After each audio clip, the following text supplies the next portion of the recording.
And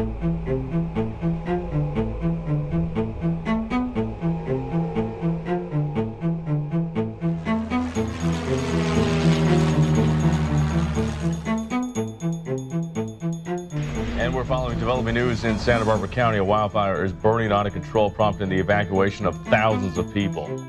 It's being called the worst fire disaster to hit the Montecito area in 30 years, and it's destroyed at least 80 homes.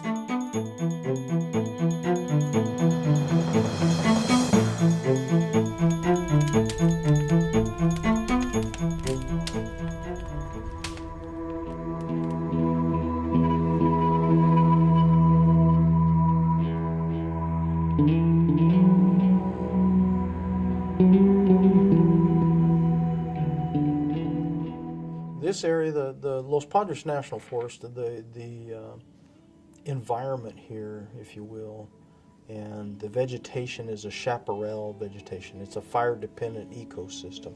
So what you have out here is chaparral brush and oak brush that is anywhere from 5 feet to 35 foot deep, thick. And it is fire dependent. This country is for thousands of years has burned off and regrowth, burn off, regrew, burn off, regrew, fairly fast growing fuels. What we have here on the Front Range over Santa Barbara is what we call the sundowner winds. They're winds that come in off the desert. They're hot, they're dry, they're fast. You get up San Marcos Pass, up on the Camino Cielo, and that wind hits the top of the mountains and swirls over the top, and it comes down the face of the mountain, sometimes at 60 or 70 miles an hour. It's like a freight train coming through there. And if you get a fire in there, it's practically unstoppable. The wind is so powerful, such a powerful force, it pushes the fire downhill just like it was burning uphill. It's just an incredible phenomenon. And it makes, because of that, the community is more susceptible because of those sundowner winds, because the wind is pushing the fire right into the communities.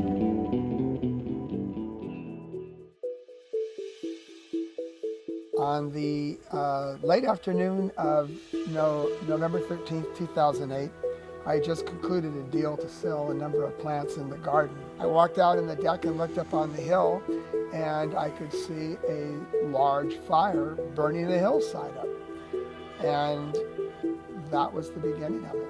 I've lived in Santa Barbara since 1999, here at 114 Conejo Road. I had it tuned to KCLU, our local national public radio station, and I heard Lance Orozco, our local reporter, saying there's a huge fire burning in Montecito. And I thought, probably it's okay for us because we're a little bit at the edge of that, but I thought I better check. So I called Jeff, and all I remember him saying was, "Get home, we're evacuating." And I freaked out. As I approached Sheffield Reservoir, I just saw a wall of fire. It was huge. It was the entire backcountry from Mountain Drive over to our house. And I thought, I have to get home because Jeff is in there and he needs my help. We watched the fire, and all of a sudden it looked like the fire went out because the big flames that we could see suddenly disappeared. And I think it was Patty said, "Oh, I guess they put the fire out." And I thought, no, and suddenly you could feel this warm, very strong wind, like a hot hurricane. And I realized that what had happened was the wind had changed direction. The reason we couldn't see the fire is because it was headed straight toward us, preceded by the smoke. So as long as you can see the flames, you're okay because the fire is going the other direction. Not necessarily. But when you can no longer see the flames, it's because it's coming right at you and smoke precedes the fire. And I went out for one last look, and I went onto the back deck, and here came this wall of fire. Now, when we've all been close to fires, you can see the fire, you can smell it, but it was the sound that was so extraordinary. Never been that close to that, as T said, that railroad train. That roar was tremendous, and embers were flying by, and I thought, I think this is it. In that moment where you're in the house, it's black, everything is shaking, the windows are all orange from fire, and you're thinking, what do I grab? What do I grab? It's you lose your train of logical thought. We didn't sleep. We hardly slept that night. And the next morning, I had to sneak past police lines just to get up there, far from the fire. And I set up my tripod. I looked through the spotting scope, and incredibly, it happened to be focused right on where our house had once stood. And at that very moment, I realized we've lost our house. That's it. It's all gone.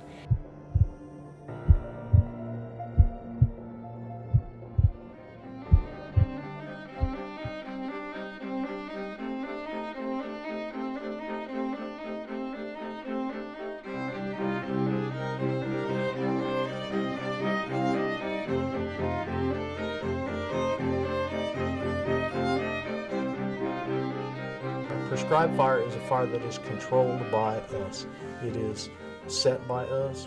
We define the parameters of that fire. We define the objectives of the fire. We define what we want the fire to do. We want to burn everything, scorch it down to the dirt. Do we want to just pick through and take the grass out? Do we want to burn the brush? Do we want to kill the trees? We figure out what we want that fire to do. The objective in the Montecito area, on the Front Range above Santa Barbara, the objective of prescribed fire there would be to reduce the fuel loading on the ground. In other words, to reduce the amount of brush, to reduce the amount of dead and down woody material and vegetative material that burns, so that we can lessen the impact of a wildfire. So the wildfire, when it comes in, is not catastrophic. We're going to have fires in this country. This is a fire ecosystem. That's what it is, a fire-based ecosystem. You're going to have fires. If we can reduce the amount of vegetative material out there, then we are going to reduce the catastrophic side of the wildfire. It'll still be a wildfire, and some things may burn, but we can reduce that. Right now, the fuel loading up there is so high that when we do get a fire, as we've seen in past years with the Gap Fire and Jesucita Fire, there's nothing we can do to it.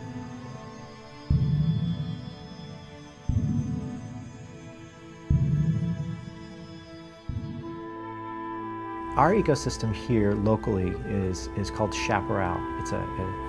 It's a name for the plant community, a shrubland-dominated plant community. It doesn't necessarily refer to any one species, but it's a vegetation type. So a lot of people studying chaparral are very worried about something that's called type conversion.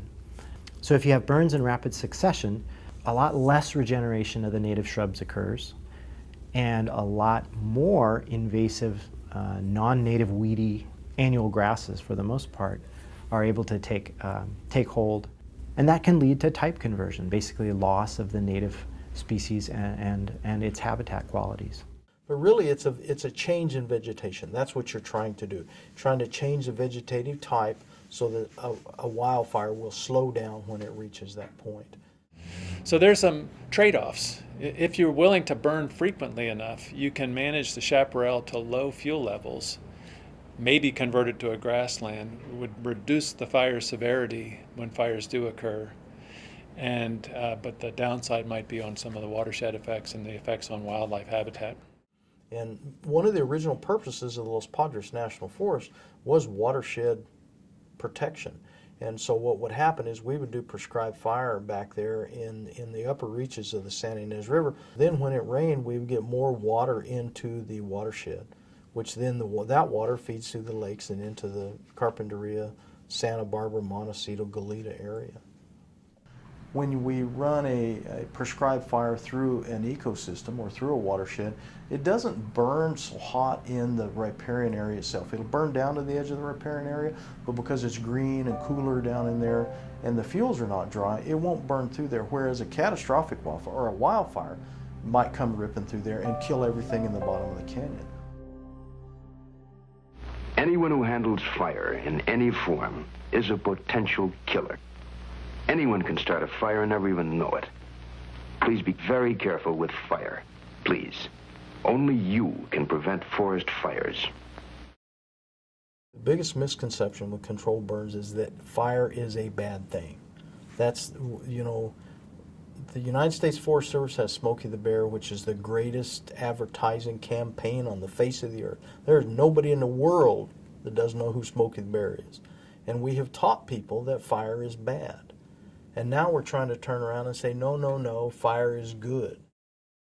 To protect lives and structures Of course, we have to prevent some fraction of fires because they occur, and we've built on some very fire-prone landscapes. So some fraction fires obviously do need to be prevented. But the prescribed burns, if they're done appropriately, I think can be vital to the forest. And the truth is that there is a suite of plants and animals that depend on fire. I think most people studying this agree that if you're going to do treatments, whether it's a prescribed fire or some mechanical fuels treatment, the best place to do it is to start close to the community that you actually are trying to protect, and then to kind of move outward from there.